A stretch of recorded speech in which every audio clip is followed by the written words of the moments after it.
ओम नमो भगवते वासुदेवाय नमः। आज बृहस्पतिवार के दिन सुनिए बृहस्पतिवार संपूर्ण व्रत कथा। बृहस्पतिवार यानी गुरुवार बृहस्पति देव को समर्पित है। इस दिन केले के वृक्ष का और बृहस्पति देव की पूजन चने की दाल, मुनक्के और गुड़ के साथ की जाती है। भक्तजन इस दिन उपवास रखकर पूरी श्रद्धा और भक्ति के साथ बृहस्पतिवार का कथा पढ़ते हैं या सुनते हैं। जो लोग इस व्रत को नहीं रख पाते उन्हें भी इस व्रत कथा को पढ़नी या सुननी चाहिए। जो इस कथा को पढ़ता या सुनता है उसे सभी प्रकार के कष्टों से मुक्ति मिल जाती है और उससे धन और जन की प्राप्ति होती है। आज आप सुनेंगे बृहस्पति देव की संपूर्ण कथा। उससे पहले कमेंट में लिखें जय बृहस्पति देव। पौराणिक कथा के अनुसार प्राचीन समय की बात है। भारतवर्ष में एक राजा राज्य करता था। वो बड़ा ही प्रतापी और दानी था। वह नित्य प्रति मंदिर में भगवत दर्शन करने के लिए जाता और ब्राह्मणों और गुरु की सेवा किया करता। उसके द्वार से कोई भी याचक निराश होकर नहीं लौटता। वह प्रत्येक गुरुवार को व्रत रखता एवं पूजन करता, गरीबों की सहायता करता। परंतु यह सब बातें उसकी रानी को बिल्कुल अच्छी नहीं लगती थी। वह न तो व्रत करती और न ही किसी को एक भी पैसा दान में देती थी। वह राजा से भी ऐसा करने को मना किया करती थी। एक समय की बात है, राजा शिकार खेलने के लिए वन को चले गए। घर पर रानी और दासी थी। उस समय गुरु बृहस्पति साधु का रूप धारण करके राजा के दरवाजे पर भिक्षा मांगने के लिए आए। साधु ने रानी से भिक्षा मांगी तो वह कहने लगी, हे साधु महाराज, मैं इस दान पुण्य से तंग आ गई हूँ। इस कार्य के लिए तो मेरे पति ही बहुत हैं। अब आप ऐसी कृपा करें कि सारा धन नष्ट हो जाए तथा मैं आराम से रह सकूं। साधु रूपी बृहस्पति देव ने कहा, हे देवी, तुम तो बड़ी ही विचित्र हो। संतान और धन से कोई दुखी नहीं होता, इसको सभी चाहते हैं। पापी भी धन और पुत्र की इच्छा करता है। अगर तुम्हारे पास धन अधिक है तो भूखे मनुष्यों को भोजन करवाओ, प्याव लगवाओ, ब्राह्मणों को दान दो, धर्मशाला बनवाओ, कुआं, तालाब, बावड़ी, बाग, बगीचे आदि का निर्माण कराओ तथा निर्धन कुंवारी कन्याओं का विवाह करवाओ। साथ ही यज्ञ करो। इस प्रकार के कर्मों से आपके कुल का और आपका नाम परलोक में भी सार्थक होगा एवं तुम्हें स्वर्ग की प्राप्ति होगी। परंतु रानी साधु की इन बातों से खुश नहीं हुई।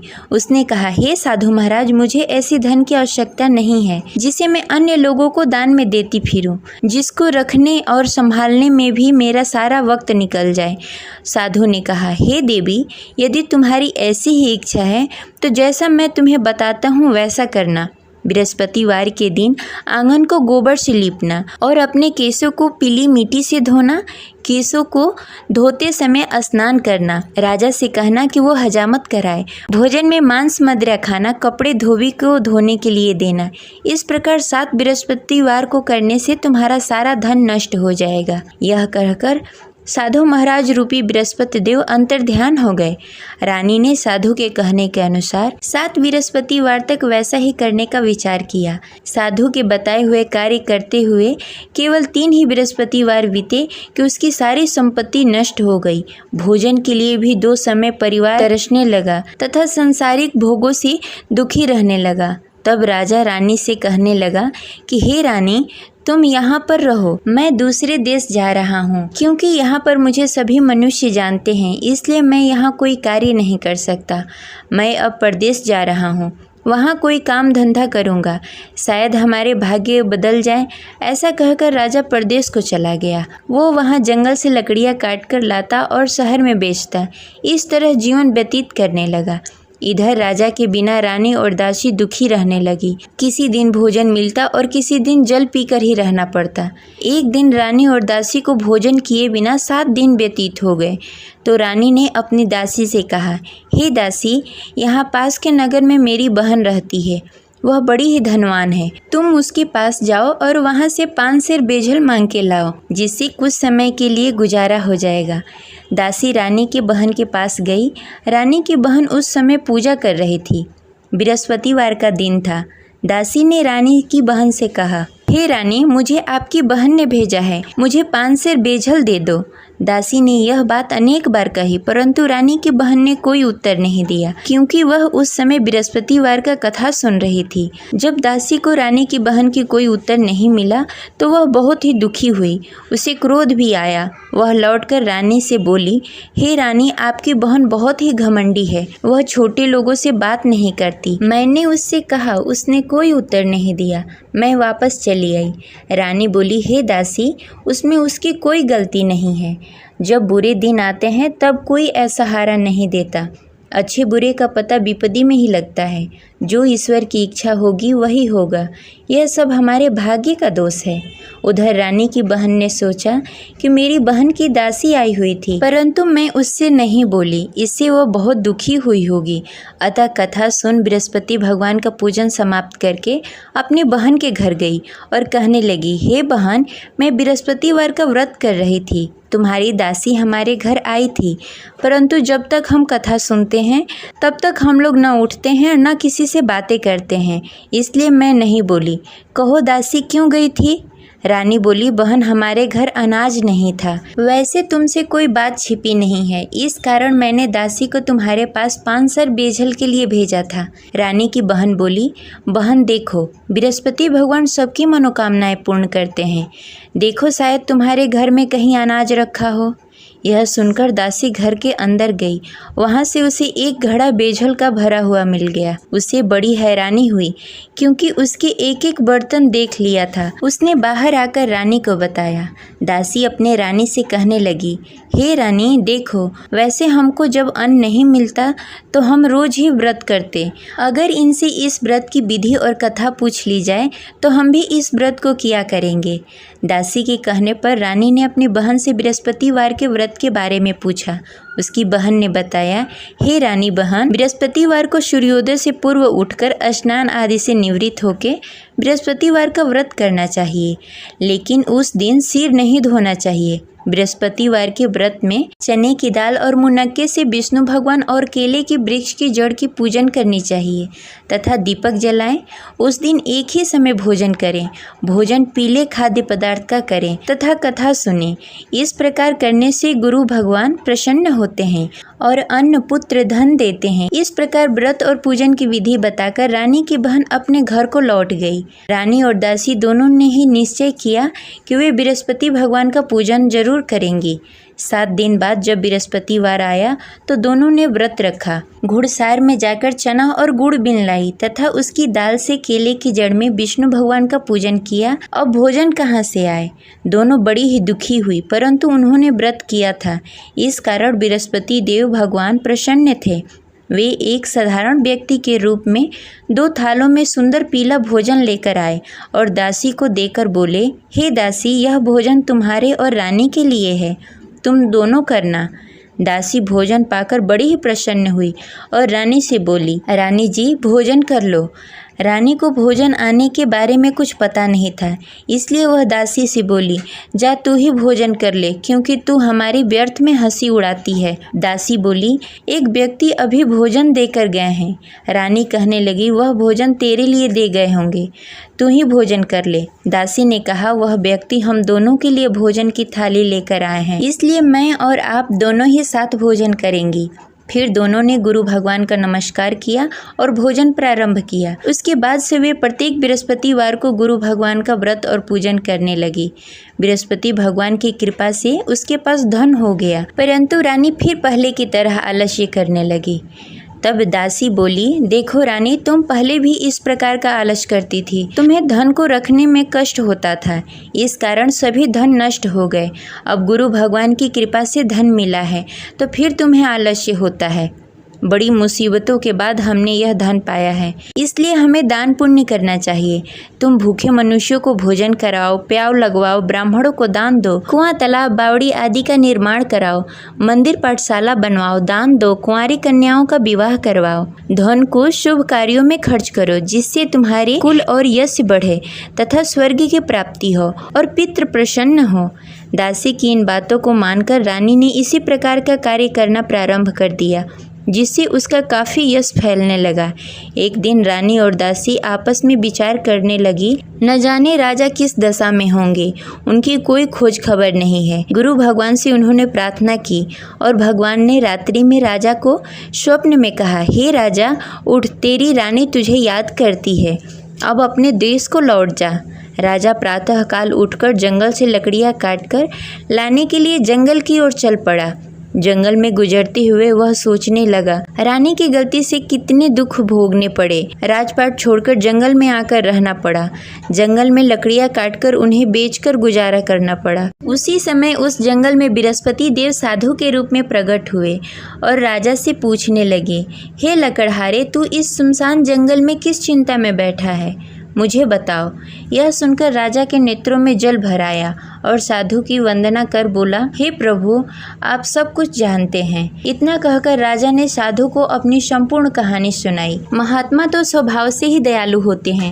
वे राजा से बोले, हे राजा, तुम्हारी रानी ने बृहस्पति देव के प्रति अपराध किया था, जिसके कारण तुम्हारी यह दशा हुई। अब तुम किसी प्रकार की चिंता मत करो, भगवान तुम्हें पहले से भी अधिक धन देंगे। देखो, तुम्हारी पत्नी ने बृहस्पतिवार का व्रत करना प्रारंभ कर दिया है। अब तुम भी बृहस्पतिवार के दिन व्रत रखो। चने की दाल और गुड़ जल के लोटे में डालकर केले के पत्ते में विष्णु भगवान का पूजन करो। फिर कथा कहो या सुनो, भगवान तुम्हारी सब मनोकामनाएं पूर्ण करेंगे। साधु को प्रसन्न देखकर राजा बोला, हे प्रभु, मुझे लकड़ी बेचकर इतना पैसा भी नहीं बचता जिससे भोजन करने के उपरांत कुछ बचा सकूं। मैंने रात्रि में अपनी रानी को व्याकुल देखा। मेरे पास कोई साधन नहीं जिससे समाचार जान सकूं। फिर मैं बृहस्पतिवार की कौन सी कहानी कहूँ या सुनूं, मुझको तो कुछ भी मालूम नहीं है। साधु ने कहा, हे राजा, तुम किसी बात की चिंता मत करो। बृहस्पतिवार के दिन तुम रोजाना की तरह लकड़ियाँ लेकर शहर जाओ। तुम्हें रोज से दुगना धन प्राप्त होगा, जिससे तुम भली भांति भोजन कर लोगे तथा बृहस्पति देव की पूजा सामग्री भी लेकर आओगे। बृहस्पति देव की कथा इस प्रकार है। प्राचीन काल में एक बहुत ही निर्धन ब्राह्मण था। उसके घर में कोई संतान नहीं थी। वह नित्य प्रति पूजा पाठ करता, परंतु उसकी स्त्री बहुत ही मलिनता के साथ रहती। वह न स्नान करती, न ही किसी देवता का पूजन करती। प्रातःकाल उठते ही सर्वप्रथम भोजन करती, बाद में कोई अन्य कार्य करती। ब्राह्मण देवता बहुत ही दुखी रहते थे। पत्नी को बहुत समझाते, किंतु उसका कोई परिणाम नहीं निकलता। भगवान की अनुकंपा से एक समय ब्राह्मण की पत्नी गर्भवती हुई और 10वें महीने एक सुंदर कन्या को जन्म दिया। निर्धन ब्राह्मण कन्या के जन्म से बहुत दुखी हुआ। धीरे धीरे ब्राह्मण की कन्या बड़ी होने लगी। बचपन से ही उस कन्या की रुचि भगवान विष्णु की पूजा में थी।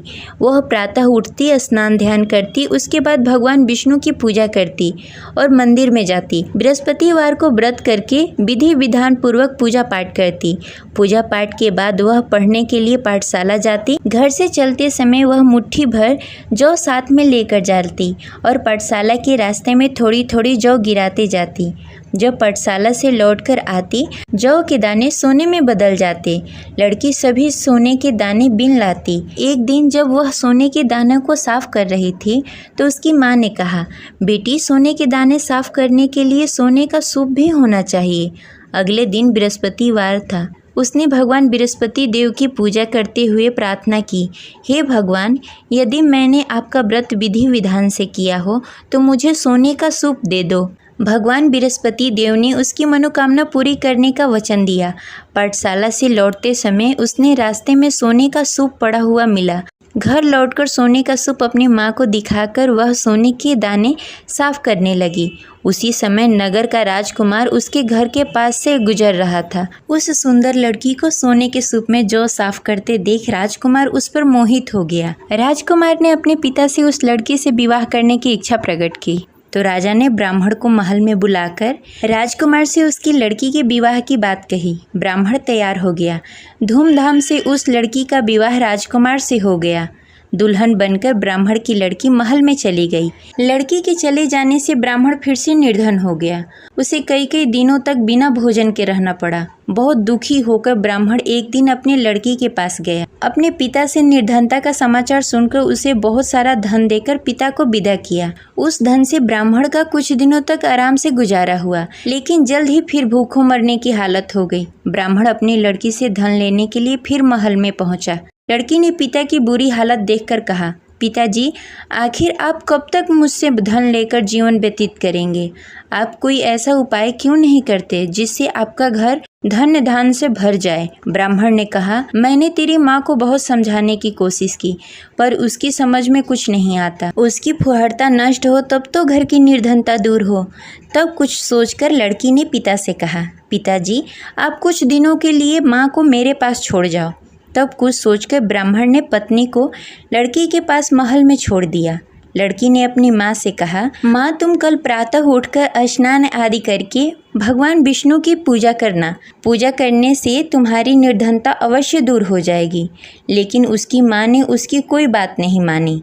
तब क्रोधित होकर लड़की ने अपनी माँ को एक कक्ष में बंद कर दिया। सूर्योदय के समय माँ को उठाकर जबरदस्ती उसे स्नान आदि करवाया। फिर मंदिर में ले जाकर भगवान बृहस्पति देव की पूजा करवाई। कुछ दिनों तक ऐसा करने से माँ की बुद्धि में कुछ परिवर्तन हुआ और वह स्वयं बृहस्पतिवार का व्रत रखने लगी।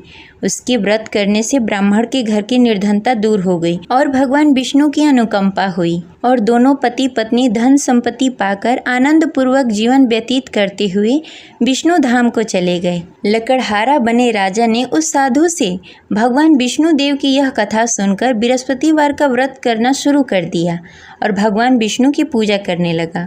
उस दिन से उसकी सभी क्लेश दूर हो गए। लेकिन अगले बृहस्पतिवार को कामकाज में अधिक व्यस्त होने के कारण उसने भगवान बृहस्पति देव का व्रत नहीं किया।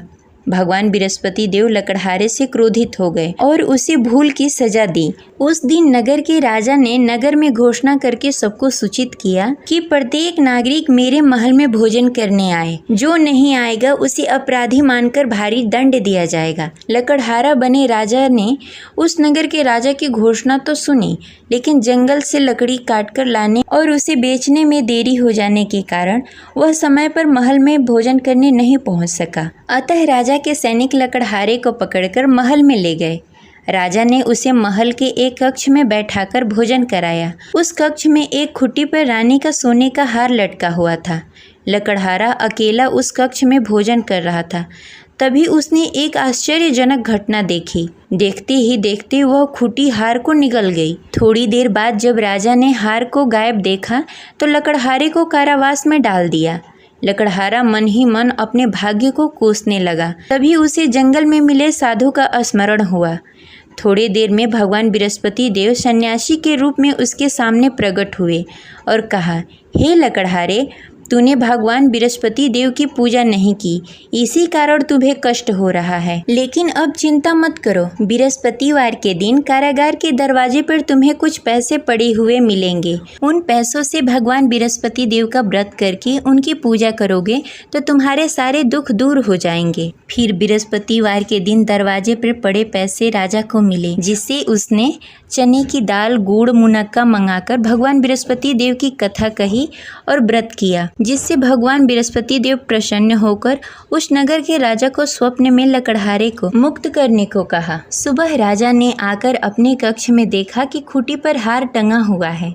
राजा ने लकड़हारे को मुक्त कर दिया, उसे धन और आभूषण देकर विदा किया।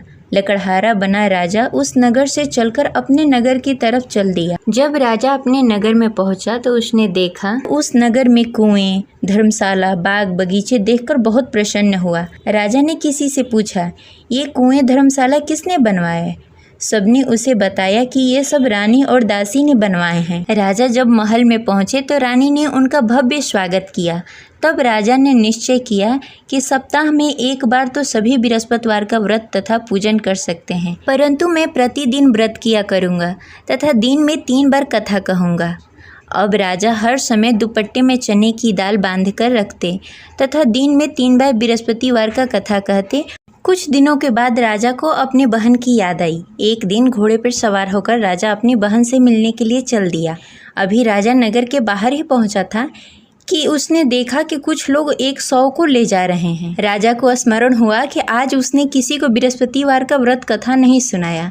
राजा ने उन लोगों से रोककर कहा, भाइयों, आप 100 ले जाने से पहले मुझसे बृहस्पतिवार का कथा सुन लो। लोगों ने राजा पर क्रोधित होते हुए कहा, तुम पागल तो नहीं हो लेकिन कुछ बड़े बुजुर्ग लोगों ने कहा, अच्छा भाई, तुम साथ में चलते चलते अपनी कथा भी सुनाते रहो। राजा ने चलते चलते आधी ही कथा सुनाई थी कि सौ हिलने लगा। राजा की पूरी कथा समाप्त होते ही सौ उठकर बैठ गया। लोगों ने हैरानी से दांतों तले उंगली दबाई और अगले बृहस्पतिवार को भगवान बृहस्पति देव का व्रत करने व कथा सुनने का निश्चय कर लिया। अब घोड़े पर सवार होकर राजा चलते हुए एक किसान के पास पहुंचा। किसान अपने खेत में हल चला रहा था।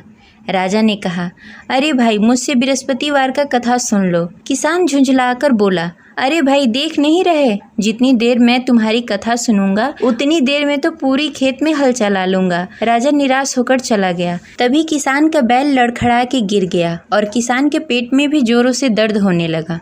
जब उसकी पत्नी वहां आई तब उसने पूछा कि क्या हुआ। किसान ने घुड़सवार की पूरी कहानी सुनाई कि पत्नी दौड़ती हुई राजा के पास पहुंची और हाथ जोड़कर बोली, भैया, मैं तुम्हारी कथा सुनने के लिए तैयार हूँ। राजा ने उसके साथ खेत पर पहुंचकर बृहस्पतिवार की कथा सुनाई।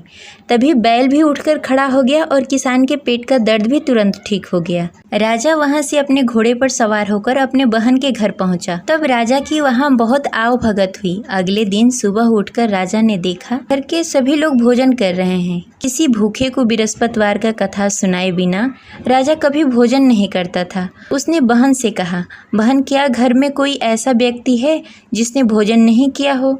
उसकी बहन ने बोला, भैया, हमारे घर तो क्या, आपको पूरे नगर में कोई ऐसा व्यक्ति नहीं मिलेगा जिसने सुबह सुबह भोजन नहीं किया हो। तब राजा ने बहन के घर से निकलकर उस नगर में बिना भोजन किए हुए व्यक्ति की तलाश करनी शुरू की। एक गडेरिये के घर में उसका बेटा बीमार होने के कारण भूखा रह गया था। राजा ने उसको जाकर बृहस्पतिवार का कथा सुनाया। कथा सुनते सुनते गडेरिये की बेटी की बीमारी भी ठीक हो गई। सबने राजा की बहुत प्रशंसा की। एक दिन राजा ने अपनी बहन से कहा, बहन, अब हम अपने घर जाना चाहते हैं, तुम भी हमारे साथ चलो, कुछ दिन वहाँ रहकर लौट कर आना। राजा की बहन ने अपनी सास से पूछा तो सास ने ताने देते हुए कहा, बहू, मायके जाना हो तो अकेली जाना, मेरे पोतों को लेकर नहीं जाना। तुम्हारे भाई की कोई संतान नहीं है, कहीं तुम्हारी भाभी मेरे पोतों को भी जादू टोना न कर दे। दूसरे कक्ष में बहन की सास की बातें सुनकर राजा दुखी मन से अकेले ही अपने नगर को लौट गया। रानी ने राजा से कहा, आप तो अपनी बहन को साथ लाने गए थे, फिर बहन को साथ क्यों नहीं लेकर आए? तब राजा ने दुखी होते हुए कहा, रानी, हम निसंतान हैं, इसलिए कोई हमारे घर आना पसंद नहीं करता। रानी ने राजा को समझाते हुए कहा, मैं बृहस्पति देव ने सब कुछ दिया है, अब भगवान बृहस्पति देव हमें संतान भी अवश्य देंगे। बृहस्पतिवार को विधि पूर्वक व्रत करते हुए राजा और रानी ने भगवान बृहस्पति देव से संतान के लिए प्रार्थना की। कुछ दिनों के बाद ही रानी गर्भवती हो गई। 10वें महीने रानी ने एक सुंदर बालक को जन्म दिया। राजा रानी जीवन प्रयत्न बृहस्पतिवार का व्रत करते रहे। उनके घर में धन धान्य की वर्षा होती रही। इस तरह अनंत पूरक जीवन यापन करते हुए राजा रानी भगवान बृहस्पति देव की अनुकंपा से मोक्ष को प्राप्त हो गए। बृहस्पतिवार को विधि पूर्वक व्रत करके जो स्त्री पुरुष भगवान विष्णु की पूजा करते हैं, उनकी सभी मनोकामनाएं पूर्ण होती है। जय बृहस्पति देव।